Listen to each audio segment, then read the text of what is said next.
I'm going to ask the same question I just asked Neil Jenkins. I think many of us were very surprised when we saw the news this morning that Alan Wynne could still make the Test series.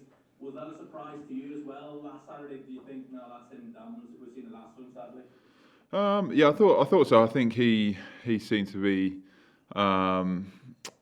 feeling like he was out. But obviously, if we can get him back, that'd be great. Just in terms of having that presence, that leadership, give us an idea, having experienced it 4 years ago as well. Obviously, how important a player like that is for the group. Yeah, obviously, like he's a great bloke and an amazing captain. Like such a good captain. I think the thing we're fortunate here with is the fact that we've got so many really good leaders, so many captains and people that have played in big matches and can step up and lead this group. So while obviously it'd be amazing to get him back and he'd certainly add to the group, we're not going to be lost without him, kind of thing. Obviously, it's going to feel different tomorrow when you take to the field and there isn't that usual sea of red.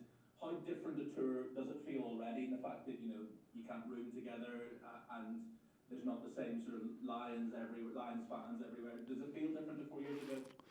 Yeah, definitely. I think my kind of most memorable thing from the last tour was just how amazing the fans were. I think that I'd never really seen anything like it. The kind of dedication and support that you get from the Lions fans is just, I don't think you get it in any team anywhere else in the world. So obviously we are missing that, and it is a massive shame, and we feel that. But the fact is we've got to make the most of it and do what we can for the guys at home.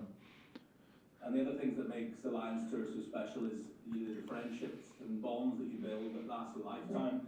Are there any cross-country romances developing the way that James Haskell and Sean O'Brien were 4 years ago? Tyg Furlong and Tom Curry actually are getting on far better than I anticipated. They're really spending some time together, and match made in heaven.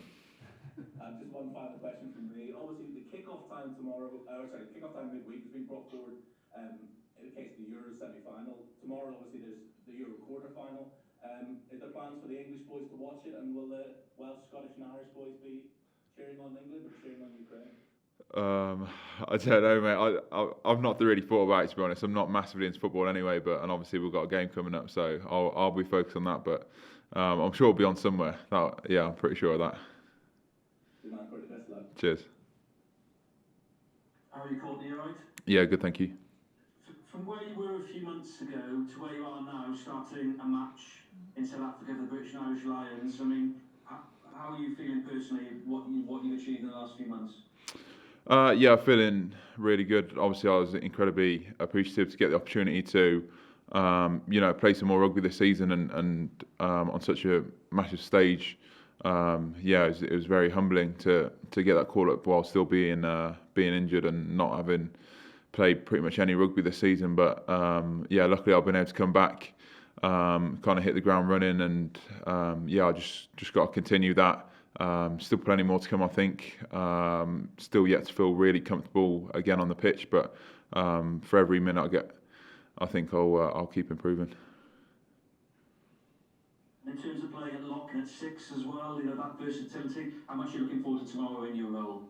I can't wait to get out there, to be honest. Feeling really good.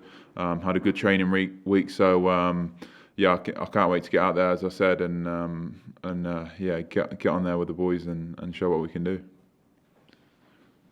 The Northampton lad, Dan Biggin, man of the match on the weekend, he's settling in well, isn't he? Yeah, of course. He's a quality player on great form, so I think that's we're not going to see anything else but quality from the man, and I'm sure we'll be playing next week and we'll get to see him again. Thank you, Courtney. Good luck. Thank you. Hiya, Courtney. Only 4 games played in the Premiership this season, 3 of them at the back end of the season. Would it be fair to say that you're fresh and ready to go? Yeah, as fresh as I can be. 32 years old with 250 club appearances and whatnot. But yeah, I'm going all right, mate. I'm going all right. Very few players, though, actually get to go on the Lions tour after they've not been beaten up through a tough season. Does it feel different to New Zealand for you? Maybe mentally fresher as well? I never really struggle too much mentally with rugby. I quite enjoy it. In fact, I really enjoy it, especially playing and getting out there. I'd actually preferred a bit more rugby under me. I generally take a little bit of time to really get going in a season, and I like a bit of game time, get my confidence up and just get on that roll. But it is what it is, and yeah, I'm just dealing with it, and I'm feeling pretty confident getting into these next run of games. I think I'm right in saying that all your starts in 2017 in New Zealand were as a lock. Obviously, you're starting at 6 tomorrow. Has there been a discussion about how you'll be used on this tour? Not really. I think I'm just going to play how I play, regardless of what position, and I think that will contribute well to the team. And then it's up to the coaches where they see me or where they want to play me. And yeah, like I said, all I can do is play as best as I can, and then leave the rest of them. Tomorrow's opposition are largely young and inexperienced. I mean, their back row alone is aged 20, 22 and 22. Is this where the experience and the nous of the Lions comes into play? We've had a really good training week, and we're not focusing too much on the opposition. Obviously, they're a really good team, but we want to focus on us and developing ourselves as a team, and obviously coming together. But yeah, I think you get the exuberance of youth, and I'm sure they're going to come out flying, and we need to be prepared for that. But we've got good experience in our back row and across the squad, so I'm sure we can. That's going to help us out as well. 12 years ago, the Lions played the second game of their tour of South Africa against the Golden Lions. They won that game 74 points to 10. If you're up against a team lacking top-level experience, is there pressure on to do something similar? I mean, if there is, it's not coming from us. I think that the messages have been really good this week, and I think that we're really just excited to get out there and put what we've been doing in training onto the park. So yeah, I don't feel under pressure personally. I don't know about the rest of the boys, but we certainly just want to kind of get out there and show what we can do. Cheers, Courtney. Thank you. Hi, Courtney, you all right? Yeah, good mate. I just wonder how important it is tomorrow to sort of make an early statement as a team on the tour, particularly as a pack going into the game. You'll face harder opposition down the line in the test, but is it important to sort of, as I say, make a statement about what you mean, that you mean business up front, the sort of power and everything you can bring? Yeah, I think it obviously is important. First game out here, it's going to be important to put a good step forward and yeah, show that what we're about and what we're going to be about this tour, and come test what kind of pack we're going to have and be. And especially in South Africa, with such an onus on forward play and the sort of power they bring from the set piece onwards. Do you think a lot of these teams you're going to play before the test will think they can sort of get into you and take a few lumps at you and put a bit of doubt in your mind? Have you got to sort of be ready for quite fired up opposition, even if your team is the strongest?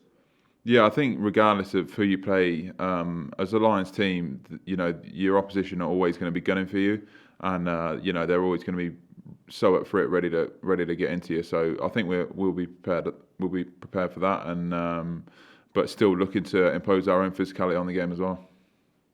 And then finally, just in these tour games, does it sometimes feel like you've got to keep your temperament, that teams try and sort of wind you up a little bit? Is that different these days? It certainly used to be the case. I'm not sure. I haven't played out in South Africa before, so I'm really looking forward to it. I'm not entirely sure what we're going to get in terms of crack on the pitch or whatnot, and people trying to wind us up. But I think we've got a lot of pretty level-headed players. I'm certainly not looking to start scrapping first game of the tour. So yeah, we'll see what happens. Cheers, mate. Thank you very much, everyone. Cheers, cool. All good? Yeah. Lovely.